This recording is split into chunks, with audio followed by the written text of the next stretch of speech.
موضوع قصتنا النهاردة ليه الزلازل بتحصل؟ ايه أصل الزلزال اللي بيحصل في تركيا وسوريا والصين، والزلزال اللي حصل امبارح 13 فبراير 2023 يوم الخميس في إندونيسيا. ومين هو العالم فرانك أوجربيتس اللي قاعد عمال بيتوقع إن في زلزال هيحصل؟ فرانك أوجربيتس الباحث الهولندي قال في تصريحات صحفية أنه لم يدرس الجيولوجيا وليس له شهادة علمية بذلك، ولكنه متحمس لعلم الزلازل.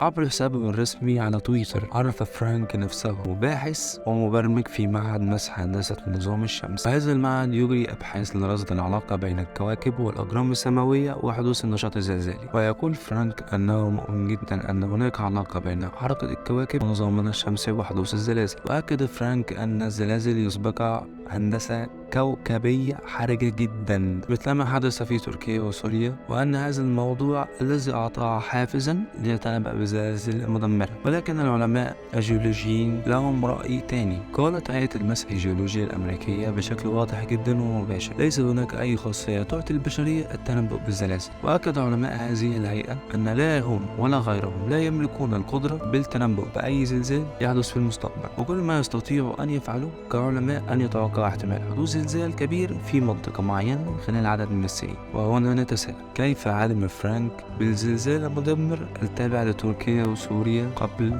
حدوثه؟ توقع حدوث زلزال كبير قوته 8.8 ريختر في كاليفورنيا سنة 2015 بسبب اصطفاف كواكب المجموعة الشمسية على خط واحد، وطالب الجميع أنهم يأخذوا حذرهم، ولكن لم يحدث أي شيء مما قاله فرانك. ولكن العلماء أجمعوا أن فرانك لم يتوقع أي شيء، لأن المنطقة التي يحدث فيها الزلزال معرفة لدى العلماء الجيولوجيين أنها منطقة نشاط زلزالي كبير، وأن أي عالم زلزال يعرف أن منطقة تركيا توقع فيها حدوث زلزال بصفة مستمرة وبهذا الحجم، لأن تركيا موجودة عند تقاطع جيولوجي يتلاقى فيه 3 صفائح تكتونية، وهي الأناضول والجزيرة العربية وإفريقيا. لماذا لم يتوقع فرانك الزلزال المدمر قوته 7.2 ريختر الذي ضرب الصين يوم 22 فبراير 2023؟ خلينا كده نكون متأكدين أن الصين واليابان بؤرة زلزال عملاقة، ولا ننسى مما حدث في سنة 2011. اليابان قام هذا الزلزال برفع مستوى البحر لدى الشاطئ إلى ارتفاع 10 أمتار نتيجة كمية المياه الهائلة القادمة من عرض المحيط باتجاه الشاطئ الياباني. ومن المحتمل أن يرتفع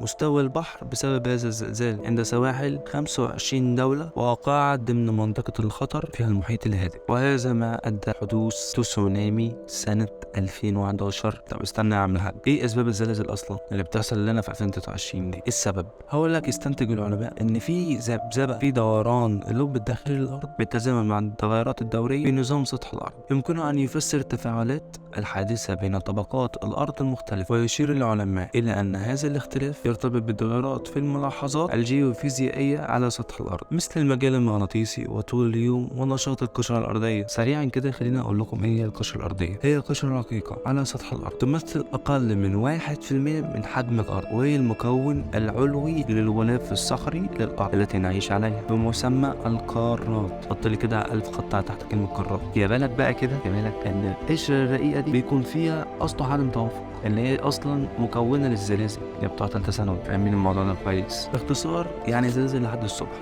وده اللي بيحصل فعلا في تركيا واماكن غيرها. حتى في مصر بيحصل زلازل على مدار اليوم، بس زلازل غير محسوسه ان الواحد ما يحسش بيها، ممكن 2 ريختر 3 ريختر 1.5 ريختر الكلام ده. فده زلازل مش محسوسين. اللي بيبدا نحس بيهم بيبداوا من عند 5 ريختر، اهتزاز بسيط. المهم دلوقتي ان في نشاط للقشره الارضيه بيحصل بشكل عام. ايه توقعاتكم بعد زلزال الصين وطاجستان واللي حصل في اندونيسيا؟